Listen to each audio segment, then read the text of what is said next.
Hiya, my name is Andrea. I'm a third-year medical student at Swansea University, and my business is NurtureLab Education.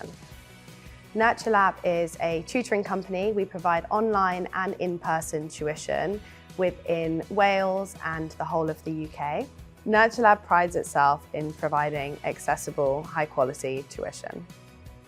I have a degree previously in biomedical science, and I currently study medicine at Swansea, so I'm in my third year of medical studies. The company was technically born by accident. When I was doing my undergraduate degree previously, I started teaching because I was going to sit the GAMSAT for medical admission into medicine. And I thought it would be a good idea to kind of brush up on some of my basic skills, so biology, chemistry and physics A-level are all assessed in the GAMSAT.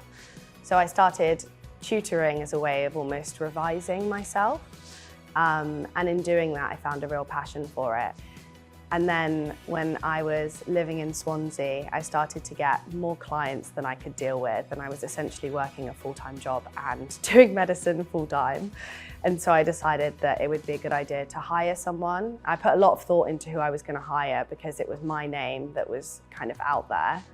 And I started with my first tutor, and then the rest is kind of history from there.